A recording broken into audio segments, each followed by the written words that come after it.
What's going on? I'm King Cole and welcome back to the 5 Stack. We're going to switch it up a little bit this time. It's MSI edition and 5 reasons why you should be tuning in to watch MSI.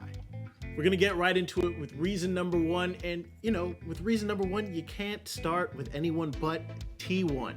Going into MSI, T1 were already the heavy favorites after going undefeated in the LCK on their way to another championship title. And now that they've got to Busan, it doesn't really look like they're slowing down at all. Over the course of this tournament, there have been a couple times where I've held my breath wondering if this is going to be when T1 finally lose, especially in their match against Saigon Buffalo. We'll get to that later. But as always, Faker and the young guns of T1 clutch up and take care of business like they've been doing all split long.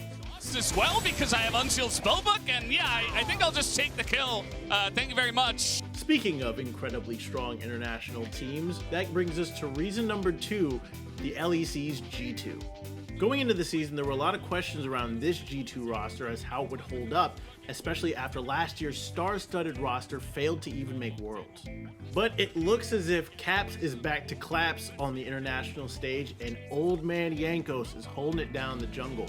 But the young bot lane duo of Targamas and Flacket have also been getting their fair share of headlines over the course of MSI.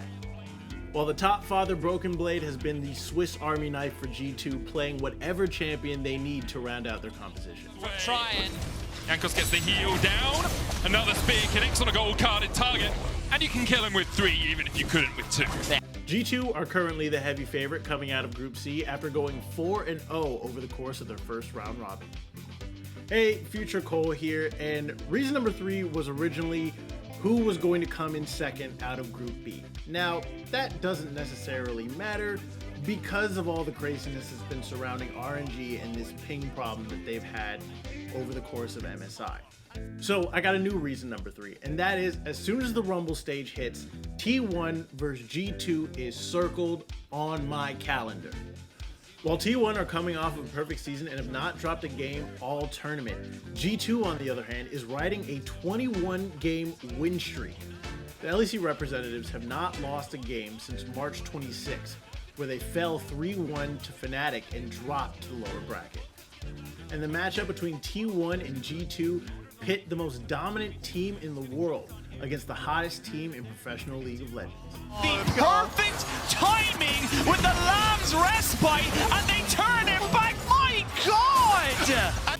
And do you remember how I mentioned when I was holding my breath about whether or not T1 would actually lose? Well, one of those came up against a very unlikely opponent, one who hasn't been seen in quite some time, and that brings us to reason number 4. The VCS's Saigon Buffalo are back in the international stage. MSI kicked off with a bang with the matchup between Saigon Buffalo and T1, while the Buffalo bot lane of Shogun and Taki showed that they will not be intimidated by the best bot lane in the world.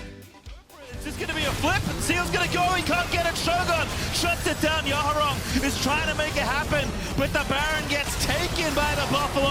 Froggy sets it up for the next kill, and Shogun is going off in these team fights. Finally, that brings us to reason number 5, and of course, I'm an NA man myself, so how am I going to go through this without mentioning Evil Geniuses? There have been some growing pains for Evil Geniuses in this tournament so far. There have been some ups, there have been some downs, there have been some throws, there have been some throws back. But such is the nature when you're bringing 2 young rookies into their first ever international competition. Both JoJo and Danny struggled in their first set of round robins, while the play of veterans Impact, Inspired, and Vulcan has stepped up in order to support their struggling carries.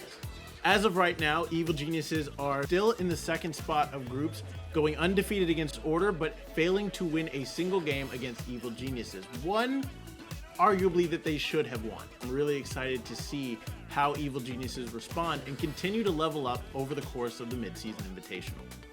He's still eating damage to the Baron. The Ezreal ulti's almost there, but Inspired's in the mix. Now EG are going to go back through. Inspired gets 1. Inspired gets 2. EG are going to get the Baron as well. Are you kidding me? But that about does it for me. Thank you so much for joining me. As always, let me know what you think in the comments below. Remember to like and subscribe. Take it easy. I'll see you next time.